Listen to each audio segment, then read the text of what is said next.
السلام عليكم ورحمة الله وبركاته، كل سنة وانتم طيبين. تعالوا النهاردة نملحوا فسيخ بطريقة جميلة جدا هتعجبكم. عشاق الفسيخ راح تعجبهم طريقة التمليح بتاعتي، طريقة سهلة خالص وبسيطة وجميلة. أنا معايا 3 سمكات حسب المقاس اللي انت بتجيبيه. طبعا عارفين ناس كتير بتحب تفطر بالفسيخ. هعمل فسيخ في البيت بطريقة جميلة جدا هتعجبكم. يلا بينا نسمو بسم الله ونشوف الطريقة. تعالى أقولك إن أنا غسلت السمكة بتاعتي بطريقة جميلة جدا. مسكت السمكة من ديلها زي ما انتوا شايفين كده، وشغلت الحنفية تبقى مية مش باردة، تبقى فترة يعني دافية شوية. نغسل السمكة بالطريقة الجميلة دي، أحطها على المصفى يتصفى لمدة 12 ساعة.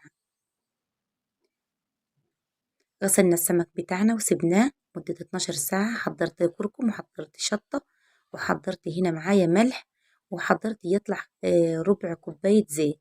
وزي ما انتوا شايفين كده جبت منديل، لو عندك شاشة بيضة ممكن تمسحي بيها بس ما تستعملهاش تاني ترميها. انا جايبة مناديل عندي هنا وبمسح السمكة حلو، واحط المناديل كده في الخياشيم بتاعتها، واطلع لو كان في دم ولا كان في مية اطلعه. اهم حاجة تبقى معانا السمكة متنشفة خالص. نشفت السمك بتاعي حلو، احط كيس ملح خشن. الملح الخشن حلو جدا يا جماعة للسمك التمليح. لو حابة انت تملحي فسيخ تجيبي ملح خشن. حطيت هنا معلقة صغيرة من الشطة ومعلقة صغيرة خالص من الكركم. ما تكتريش من الكركم عشان الكركم بيخلي نسبة مرارة في الفسيخ بتاعنا، عشان كده ما نكتروش فيه كتير قوي. حابة انت تحطي معلقة بابريكا مع الكركم بيبقى طعمه جميل جدا، والشطة هيطلع ان شاء الله معاكي فسيخ ناجح وجميل. زي ما انتوا شايفين كده اجيب الملح واملى الخيشين بتاعته بالطريقة الجميلة دي، وتيجي تحطي زي كده شوية في بقها كمان عشان ما يدخلش أي هوا فيها. طبعا احنا الملح كله بيبقى في الراس بتاعة السمكة أكتر حاجة. وتيجي شوية ملح كده ترشيهم في السمكة وفي ظهرها كده وفي بطنها. طبعا زي ما انتوا شايفين كده أنا محضرة كيس جنبي عشان أحط فيها السمك بتاعي. لو انت راح تعملي 2 كيلو أو 3 كيلو أفضل لك كتير العلبة. تكيس العلبة بتاعتك بكيس كده أبيض جميل وترص السمك بتاعك، بس عشان أنا عاملة كمية قليلة حطاهم في كيس. طبعا انا راح اغلفها في كيسين وثلاثة واغلف كتير عشان ما يدخلش اي هوا فيها. طبعا انا ملح السمك بتاعي بالطريقة الجميلة دي، وان شاء الله خلصه وارجع لكم تاني. وخلصنا السمك بتاعنا وحطيناه في الاكياس زي ما انتم شايفين. فضل شوية ملح قليلين كده زي معلقتين راح احطهم من فوق كده.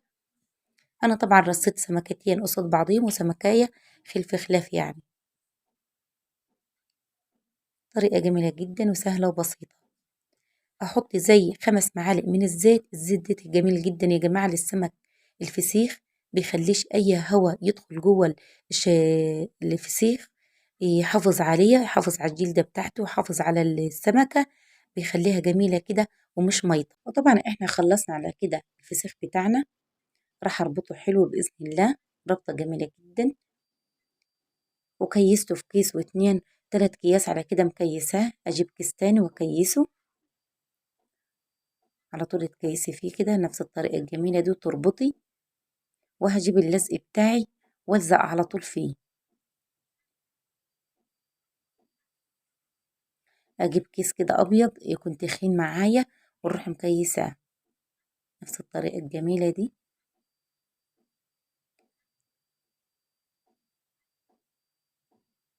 وخلاص على كده كيسنا الفسيخ بتاعنا ب4 اكياس.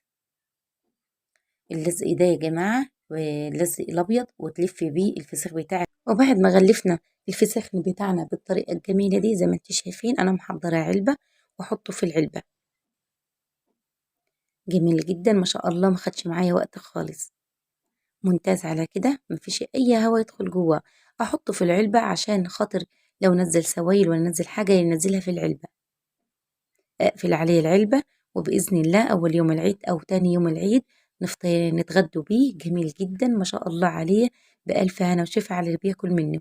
يا رب يكون عجبكم التمليح بتاع الفسيخ، واشوفكم فيديو تاني بإذن الله.